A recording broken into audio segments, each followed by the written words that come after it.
अस्सलाम वालेकुम students. Introduction to business week 3 lecture 6 economic challenges facing contemporary business. कुछ important topic जो थे वो हमने लास्ट लेक्चर में डिस्कस किए थे और जो रिमेनिंग टॉपिक्स हैं रिगार्डिंग इकनॉमिक चैलेंजेस उनको हम आज के लेक्चर में डिस्कस करेंगे। Evaluating economic performance. An economic system should provide two important benefits for its citizen: a stable business environment and sustained growth. एक इकोनॉमिक सिस्टम जो है वो अपने शहरियों को दो इम्पोर्टेंट बेनिफिट जो है वो प्रोवाइड करता है। एक तो स्टेबल बिजनेस एनवायरनमेंट और दूसरा ग्रोथ। स्टेबल बिजनेस एनवायरनमेंट में जो overall supply of goods and services जिनकी ज़रूरत होती है वो अकॉर्डिंग टू दी डिमांड जो है वो प्रोवाइड की जाती हैं। कंज्यूमर और बिज़नेस जो होते हैं उनकी जो डिज़ायर सप्लाई अफोर्डेबल प्राइसेस पे जो है उसको यकीनी बनाई जाती है। ग्रोथ जो है वो दूसरा इम्पोर्टेंट इकनॉमिक जो पर्पस है। आइडियल इकोनॉमी जो है वो आहिस्ता आहिस्ता चीज़ों की और सर्विसेज की जो प्रोडक्शन है उसको बढ़ाती जाती है, जिसकी वजह से जो नेशंस रिसोर्सेज हैं, जो नेशनल रिसोर्सेज हैं वो भी बेहतर होते जाते हैं। फॉर एग्ज़ाम्पल जो जॉब अपॉर्चुनिटीज़ हैं वो बढ़ जाती हैं, वेजेस या सैलरीज जो है वो इम्प्रूव हो जाती हैं, बेहतर हो जाते हैं और स्टैंडर्ड ऑफ लिविंग जो है उसमें भी बेहतरी आ जाती है।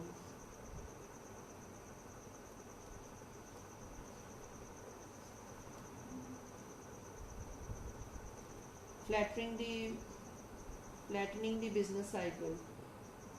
A nation economy tend to flow through various stages of business cycle: prosperity, recession, depression and recovery. किसी भी कौम का या किसी भी इकोनॉमिक सिस्टम में जो है वो बिज़नेस साइकिल जो है उसकी 4 स्टेजेस होती हैं जिसको हम इस तरह कैटेगराइज करते हैं: prosperity, recession, depression and recovery. Prosperity में ये है कि बिज़नेस जो है वो बहुत ज़्यादा एक्सपैंड होता है, बिज़नेस की बहुत ज़्यादा ग्रोथ हो रही होती है, डिमांड एंड सप्लाई जो है वो बेहतर तरीके से अपना काम कर रही होती हैं, हर चीज़ जो है वो बहुत अच्छे से सक्सेसफुली जो है वो रन हो रही होती है। प्रॉस्पेरिटी के बाद जो है वो फिर रिसेशन का एक पीरियड आता है। रिसेशन में क्या होता है,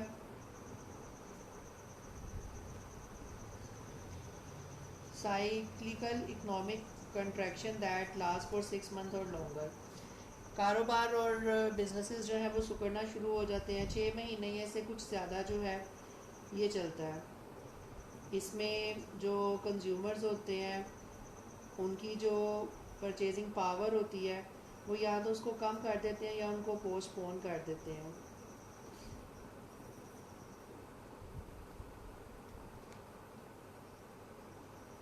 बिजनेसेस जो हैं वो अपने एक्सपेंशन के जो प्लान्स हैं उनको जो है वो पोस्टपोन कर देते हैं, अपनी जो इन्वेंट्रीज़ है, जो स्टॉक पड़ा होता है उसको वो रिड्यूस कर देते हैं और अपनी जो प्रोडक्शन प्रोसेस है उसको भी वो स्लो डाउन कर देते हैं।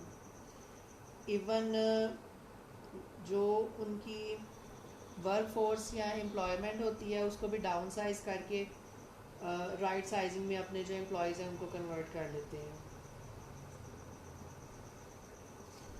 रिसेशन में people facing layoffs and depletions of household saving become more conservative in their spendings.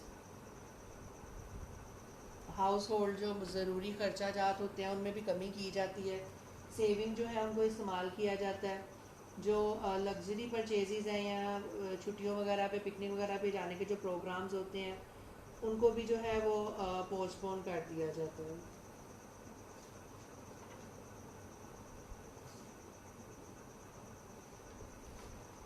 Recession के बाद जो है फिर डिप्रेशन का पीरियड आ जाता है, और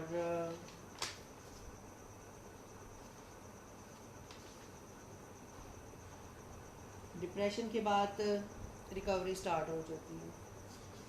रिसेशन के बाद जब डिप्रेशन का पीरियड आता है तो जो एक्टिविटीज़ होती हैं, जो बिजनेसेस होते हैं, जो सर्विसेज डिमांडेड होती हैं या सप्लाइड होती हैं, वो बहुत हद तक जो है वो डिक्लाइन हो जाती हैं।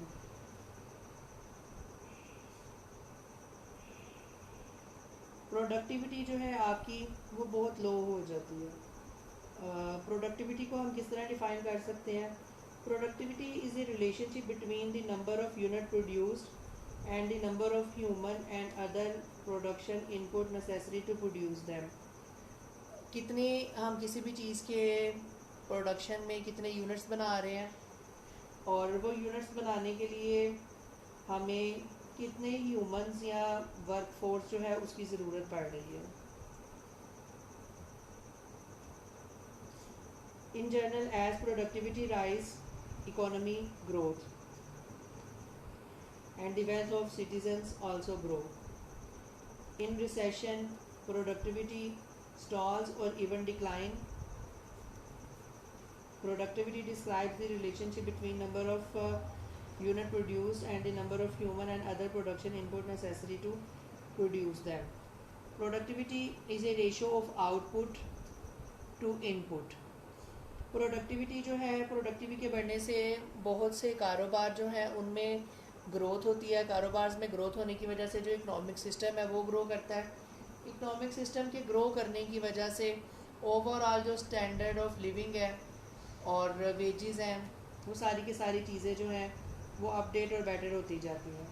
लेकिन रिसेशन में क्योंकि प्रोडक्टिविटी जो है वो कम हो जाती है, डिक्लाइन हो जाती है, जिसकी वजह से जो है वो बाकी चीज़ों की जो प्रोडक्शन वगैरह वो रुक जाती है। प्रोडक्टिविटी जो है उसको हम इस तरह कैलकुलेट कर सकते हैं, जितनी गुड्स और सर्विसेज हम प्रोड्यूस कर रहे हैं, जब हम उसको इनपुट, जितने रिसोर्सेज को हम यूज़ करके यूटिलाइज़ करके वो बना रहे हैं उस पर डिवाइड करते हैं, मींस आउटपुट ओवर इनपुट, तो हमारे पास जो है वो प्रोडक्टिविटी निकल आती है। Productivity is a widely recognized measure of company's efficiency. In turn, the total productivity of a nation's business has become a measure of its economic strength and standard of living. Economists refer to this measure as a country's gross domestic product और GDP. Productivity जो है वो सिर्फ एक company की efficiency को नहीं बताती है। एट दी एंड जब हम पूरी नेशंस की, पूरी इकोनॉमीज़ में जितने भी कंपनीज़ हैं उन सब की प्रोडक्टिविटी को ऐड अप करते हैं तो उस मेजरमेंट को ग्रॉस डोमेस्टिक प्रोडक्ट जो है वो कहा जाता है। Gross domestic product is the sum of all goods and services produce within a country's boundaries during a specific time period such as a year. एक साल के अंदर पूरे मुल्क के अंदर कितनी चीज़ों की प्रोडक्शन या सर्विसेज प्रोवाइड की गई हैं, उन सब का जो सम है उसको हम ग्रॉस डोमेस्टिक प्रोडक्ट जो है वो कहते हैं with in country. GDP is based on the per capita output of a country. In other words, total national output divided by the number of citizens. हमारे पास जितनी भी नेशनल आउटपुट आया है उसको हम अपने सिटीजन्स पे डिवाइड कर देंगे, पॉपुलेशन पे डिवाइड कर देंगे, तो हमारे पास पर कैपिटा इनकम जो है वो निकल आती है। फॉर एग्ज़ाम्पल पाकिस्तान की जो पर कैपिटा इनकम है वो बहुत सी कंट्री से लो है।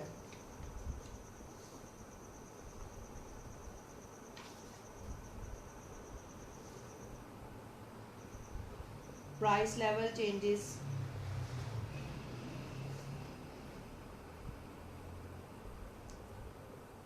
जी rising prices caused by combination of excess consumer demand and increase in the cost of raw material, component parts, human resources and other factor of production. अगर consumers की demand बढ़ जाए या कॉस्ट ऑफ रॉ मटेरियल की price बढ़ जाए, component parts की price बढ़ जाए, ह्यूमन रिसोर्सेज की वेजेस या सैलरी वगैरह जो है वो इंक्रीज़ हो जाए, कोई भी फैक्टर ऑफ प्रोडक्शन जो है अगर वो चेंज हो जाए, उसमें किसी भी किस्म की चेंज आ जाए और उसकी वजह से प्राइसेस जो है वो इंक्रीज़ कर जाए, तो उसको इन्फ्लेशन कहते हैं। इन्फ्लेशन मींस महंगाई। करंटली हम बहुत अच्छे तरीके से जानते हैं जो सिचुएशन आजकल इकोनॉमी की जा रही है। माशाल्लाह से बीइंग ए मुसलमान, जिस तरह रमज़ान आया है तो रमज़ान के आने से 2 दिन पहले तक जो चीज़ों की प्राइसेस 50 रुपीज़ थी, माशाल्लाह से रमज़ान के आते ही वो 150 या 200 रुपीज़ पे जो है वो जंप कर गई हैं। तो that is the best example of inflation.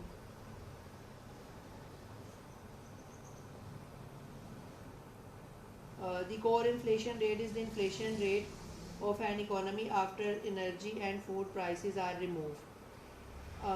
जब हम कंट्री की इकोनॉमी से फूड प्राइसेस और एनर्जी प्राइसेस जो है वो रिमूव कर देंगे तो हमारे पास कोर इन्फ्लेशन रेट निकल आएगा कि महंगाई का तनासुब जो है वो कितना है। This measurement is often an accurate prediction of the inflation rate that consumers, businesses and other organization can expect to experience during the near future। और इस कैलकुलेशन का फ़ायदा जो है वो बिजनेसेस को नियर फ्यूचर में होता है कि उसके अकॉर्डिंगली जो अपनी प्रिडिक्शंस वगैरह या प्रिपरेशंस वगैरह प्रोडक्शन की एक्यूरेट मेजरमेंट वगैरह जो है वो कर सकते हैं।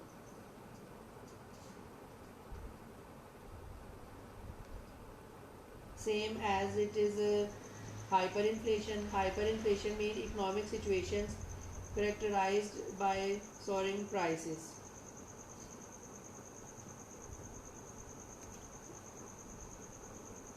This situation has occurred in many countries, just like Russian Federation। Inflation devalue money as persistence price increases reduce the amount of goods and services people can purchase with a given amount of money। This is a bad news for people whose earnings do not keep up with inflation, who live on fixed income or who have most of their wealth in investing paying a fixed rate of interest। Inflation can be good news to the people whose income is rising or those with debts at a fixed rate of interest। A homeowner with a fixed rate mortgage during inflationary time is paying off that debts with money that is worth less and less each year। Inflation जो है उसका लोगों को बहुत ज़्यादा नुकसान होता है, ख़ास तौर पे उन लोगों को जिनकी जो इनकम है वो फिक्स रहती है लेकिन उनके जो एक्सपेंसेस हैं वो बढ़ जाते हैं। एक्सपेंसेस के बढ़ने की वजह से उनको अपनी बहुत सी जो ज़रूरतें हैं उन पे कट लगाना पड़ता है और तब नॉर्मल पर्सन जो है वो इकोनॉमिक्स का बेटर यूज़ करता है। एक वो पर्सन जिसकी इनकम जो है वो 10,000 रुपीज़ है, सडनली प्राइसेस इंक्रीज़ करने की वजह से 10,000 रुपीज़ में वो चीज़ें परचेज़ कर रहे थे, इन्फ्लेशन में इंक्रीज़ की वजह से चीज़ों की प्राइसेस बढ़ने की वजह से अब वही सारी चीज़ें 13,000 पे पहुंच गई हैं या 15,000 पे इवन पहुंच गई हैं। तो देन अब उनको बेटरली मैनेज करना सीखना होगा कि वो किस तरह कम प्राइस में ज़रूरत की ज़्यादा से ज़्यादा चीज़ें जो है उनको मैनेज कर सकें और जो अननेसेसरी चीज़ें हैं या इवन जो नेसेसरी चीज़ें भी हैं उनका यूजेज जो है वो कम करके उन पे कट लगा के जो है वो उसको मैनेज कर सकें। Deflation is opposite of inflation, occurs when prices continue to fall. Inflation में ये होता है कि प्राइसेस जो है वो बढ़ती जाती हैं और डिफ्लेशन में ये होता है प्राइसेस जो होती हैं वो कम होती जाती हैं। इवन वो इतनी कम हो जाती हैं कि जो बिज़नेस से रिलेटेड लोग होते हैं उनकी जो कॉस्ट है वो भी पूरी नहीं हो पाती, जिसकी वजह से उनको लॉस होना शुरू हो जाता है।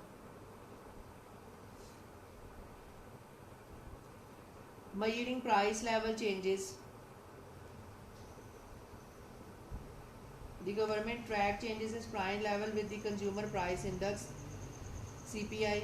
एग्जाम्पल यहाँ पे कोट की गई है यूनाइटेड स्टेट्स की, जहाँ पे जो प्राइसेस लेवल है कंज्यूमर प्राइस इंडेक्स के थ्रू चेक किया जाता है, which measure the monthly average change in the price of goods and services. जो मंथली बेसिस के ऊपर जो है वो एवरेज चेंज प्राइसेस में और प्राइस ऑफ गुड्स में और प्राइस ऑफ सर्विसेज में जो है वो कैलकुलेट करता है.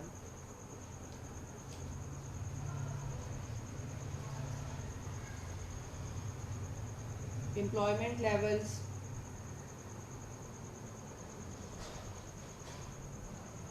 People need money to buy the goods and services produced in an economy because most consumers earn the money by working. The number of people in a nation who currently have job is an important indicator of how well the economy is doing.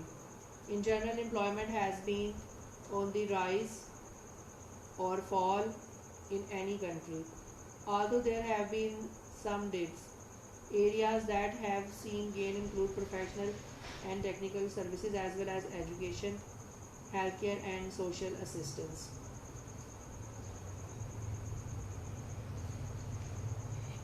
किसी भी मुल्क की वो आबादी जो काम कर सकती है, काम करना चाहती है, उसको वर्क फोर्स कहते हैं या एम्प्लॉयमेंट फोर्स कहते हैं. और उनमें से कितने परसेंट जो है वो काम कर रही है उसको हम कहते हैं एम्प्लॉयड. और जो काम करना चाहती है लेकिन अपॉर्चुनिटीज़ नहीं है, काम के लिए वैकेंसीज़ नहीं है, तो उनको हम अनएम्प्लॉयड कहते हैं. पिछले कुछ सालों में ऑल्थो के एम्प्लॉयमेंट और अनएम्प्लॉयमेंट रेट जो है वो चेंज होते रहे हैं, लेकिन इन 2020 अनएम्प्लॉयमेंट रेट जो है वो अपनी पीक पे है.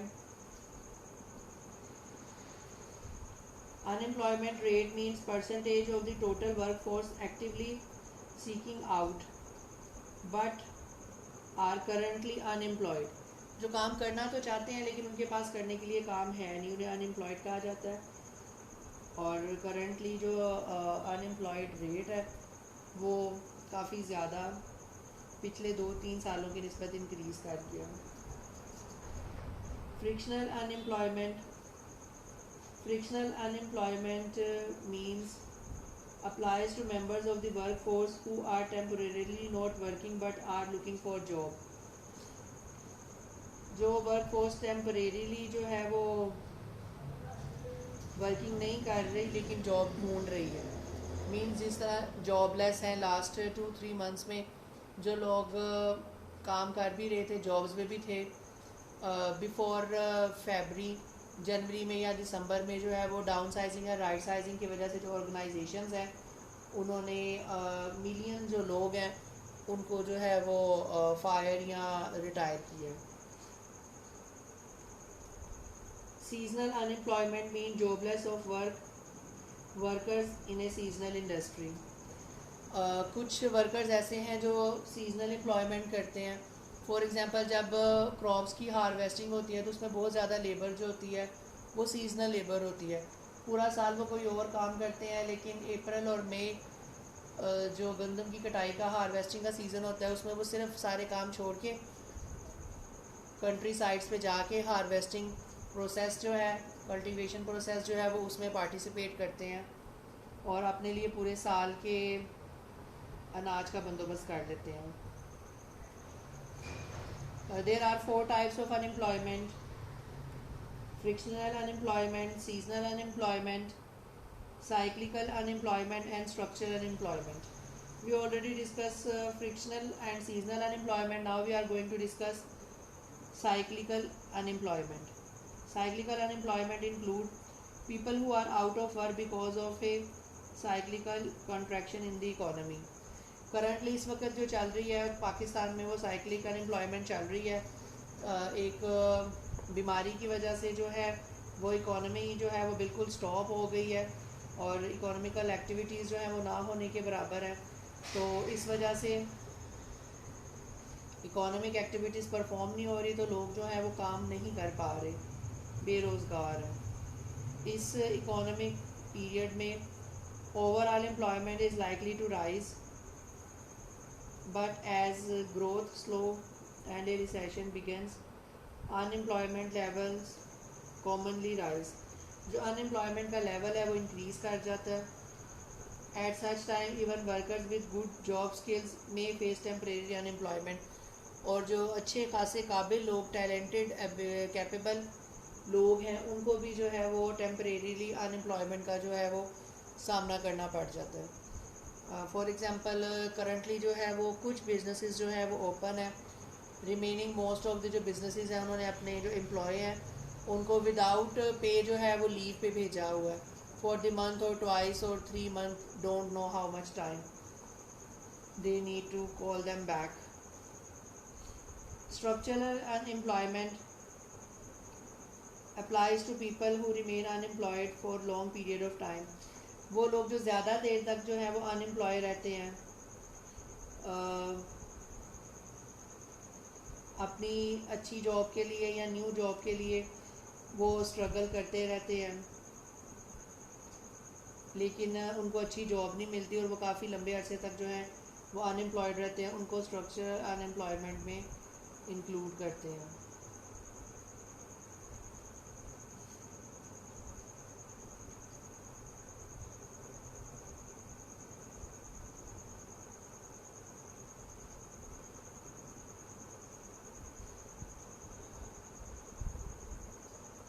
Managing the economy performance.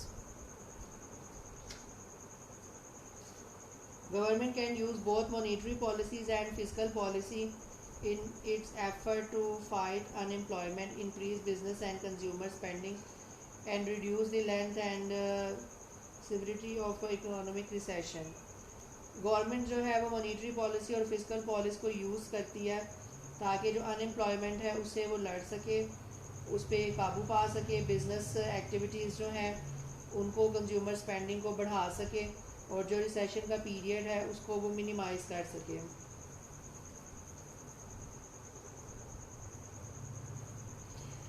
और इस पर्पज़ के लिए गवर्नमेंट जो है वो इंटरेस्ट रेट जो है उसको इंक्रीज़ या डिक्रीज़ कर देती है, और जो टैक्स रिबेट्स हैं या टैक्स कार्ड्स हैं उनको चेंज कर दिया जाता है, और अदर रिफॉर्म्स जो है वो की जाती हैं।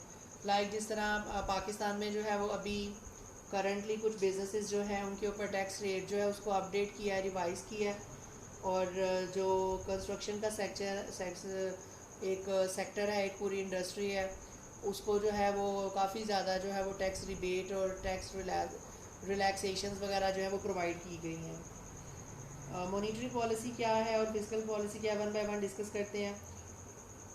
Common method of influencing economic activity is monetary policy. Government actions to increase or decrease the money supply and change banking requirements and interest rate to influence spending by altering bankers' willingness to make loans. Economic activities को influence करने के लिए, बढ़ाने के लिए government जो है वो मॉनेटरी पॉलिसी को जो है वो चेंज करती है। मॉनेटरी पॉलिसी में वो ये करते हैं कि जो मनी की सप्लाई है, बैंकिंग जो रिक्वायरमेंट्स हैं, इंटरेस्ट रेट है, उसमें चेंजिंग कर दी जाती है, और लोन प्रोवाइड करने के लिए जो है वो स्टेप्स लिए जाते हैं, और लोन पे इंटरेस्ट रेट कम किया जाता है, और लोन के लिए जो रिक्वायरमेंट है उनको भी सॉफ्ट कर दिया जाता है, जिससे लोग कर्ज़े लेते हैं, बिजनेसेस करते हैं, और इस तरह जो है वो इकोनॉमी वापस रिकवरी की तरफ जो है वो मूव करती है। एंड एक्सपेंशनरी मॉनेटरी पॉलिसी और रिस्ट्रिक्टिव मॉनेटरी पॉलिसी, दो टाइप्स होती हैं मॉनेटरी पॉलिसी की, होती तो ज़्यादा लेकिन यहाँ पे हम दो डिस्कस करेंगे। Expansionary monetary policy increases the money supply in an effort to cut the cost of borrowing, which encourages business decision makers to make new investment, in turn stimulating employment and economic growth. Expansionary monetary policy में जो है वो money supply जो है वो इसको increase कर दिया जाता है, और जो बोरविंग है उसको इजी कर दिया जाता है, जिससे बिज़नेस ग्रो कर सके, एम्प्लॉयमेंट अपॉर्चुनिटीज़ जो है वो इंक्रीज़ हो सकें, और इकोनॉमिक ग्रोथ जो है वो इंक्रीज़ हो सके। रिस्ट्रिक्टिव मॉनेटरी पॉलिसी में reducing the money supply to curb rising prices, over expansion and concerns about overly rapid economic growth. Restrictive monetary policy जो है वो एक्सपेंशनरी के बिल्कुल ऑपोजिट है। इसमें जो मनी सप्लाई है उसको कम कर दिया जाता है, लोन पे जो इंटरेस्ट रेट वगैरह है उनको बढ़ा दिया जाता है ताकि लोग जो है वो लोन कम लें और इकोनॉमी जो है वो उसकी ग्रोथ जो है वो रुक जाए, स्टॉप हो जाए। Fiscal policy Fiscal policy is the government spending and taxations decisions designed to control inflation, reduce unemployment, improve the general welfare of citizens and encourage economic growth.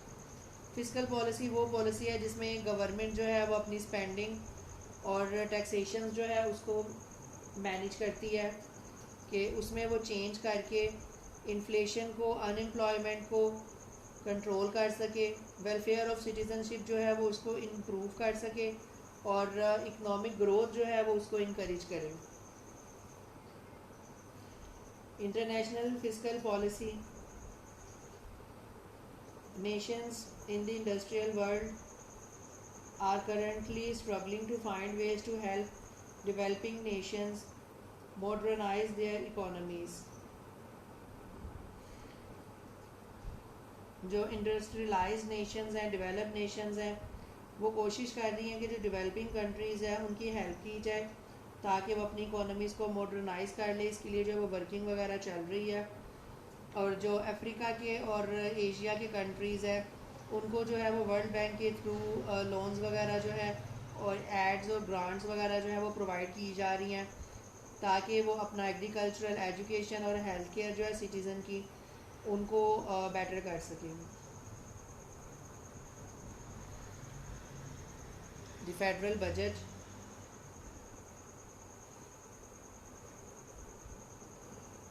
budget is organization plan or country's plan for how it will raise and spend money during a given period of time. Budget का मतलब है किस तरह हम पैसे जो है वो कमाएंगे, जनरेट करेंगे और किस तरह हम उनको खर्च करेंगे, कहाँ कहाँ से कमाएंगे और कहाँ कहाँ पे खर्च करेंगे। In simple word that is budget. Pakistan का जो बजट है एज़ यू नो मई और जून में जो है वो उसको असेंबली में, पार्लियामेंट में पेश किया जाता है और उस पर फिर डिबेट्स वगैरह होती हैं और एट दी एंड जो है वो जब अप्रूव हो जाता है पार्लियामेंट से तो सेनेट में उसको प्रेजेंट किया जाता है अप्रूवल के लिए। वहाँ से भी अप्रूव होने के बाद उसको इम्प्लीमेंट कर दिया जाता है। पाकिस्तान का जो टैक्स ईयर है या फिस्कल ईयर है वो 1 जुलाई से नेक्स्ट ईयर 30 जून तक है। तो 1 जुलाई से इम्प्लीमेंटेबल हो जाता है, जो प्रीवियस बजट है वो ख़त्म हो जाता है, उसके एप्लीकेबल जो है एप्लीकेशंस जो है वो ख़त्म हो जाती हैं। Budget deficit, budget surplus. अगर किसी भी कंट्री की जो इनकम है वो उसके एक्सपेंसेस से कम है तो बजट डेफिसिट सिचुएशन जो है उसको फेस करना पड़ता है। और अगर इनकम ज़्यादा है, एक्सपेंसेस कम है तो बजट सरप्लस की जो कंडीशन है वो अवेलेबल होती है। Budget deficit situation in which the government spends more than the amount of money it's raises through tax. Government जो है उसकी की सारी अर्निंग जो है उसमें जो बैकबोन है वो टैक्सेस होते हैं। तो अगर आपके पास जो टैक्स कलेक्शन है वो कम है और आपके एक्सपेंसेस, प्रोजेक्ट्स वगैरह जो उन पे आपकी स्पेंडिंग ज़्यादा है तो फिर आपको बजट डेफिसिट जो है वो फेस करना पड़ेगा। Budget surplus include excess funding that occurs when government spend less than the amount of funds raise through taxes and fees. तो गवर्नमेंट जो है वो टैक्सेस और फीसिस की शेप में जितने भी अमाउंट जो है वो कलेक्ट करती है, अगर वो उसका कम अपने एक्सपेंसेस पे स्पेंड करती है तो जो रिमेनिंग अमाउंट होगी वो आपका बजट सरप्लस होगा। Balance budget means situation in which total revenues raised by taxes and fees equal total proposed government spending for the year। जितने आपके पास टैक्सेस और फीसेस वगैरह की इनकम है, आपने अपने जो एक्सपेंसेस हैं, अपनी स्पेंडिंग जो है वो भी उसके अकॉर्डिंगली डिज़ाइन किया कि जितनी हमारी इनकम होगी हम उतना ही खर्चा करेंगे, तो उसको बैलेंस बजट कहा जाता है। national debt, money owned by government to individual businesses and government agencies who purchase treasury bills, treasury notes and treasury bond sold to cover expenditure. Government जो है वो इंडिविजुअल से, बिजनेसेस से, गवर्नमेंट एजेंसी से treasury bills के through, treasury notes के through, treasury bonds के through उनको सेल करके अपने एक्सपेंडिचर को कवर करने के लिए जो अमाउंट लेती है उसको नेशनल डेट्स कहा जाता है.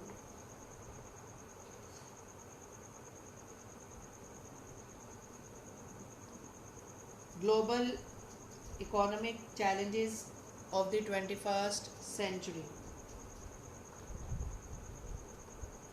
Businesses face number of important economic challenges in the 21st century as the economies of countries around the globe become increasingly interconnected. Government and businesses must compete through the world. Although no one can predict the future, both government and businesses will likely need to meet several changes to maintain their global competitiveness. 5 key challenges that would be the economic impact of the continuing threat of international terrorism, the shift to a global information economy, the aging of the world's population, the growth of China and India, efforts to enhance the competitiveness of every country's workforce. Thank you very much. End of today's lecture.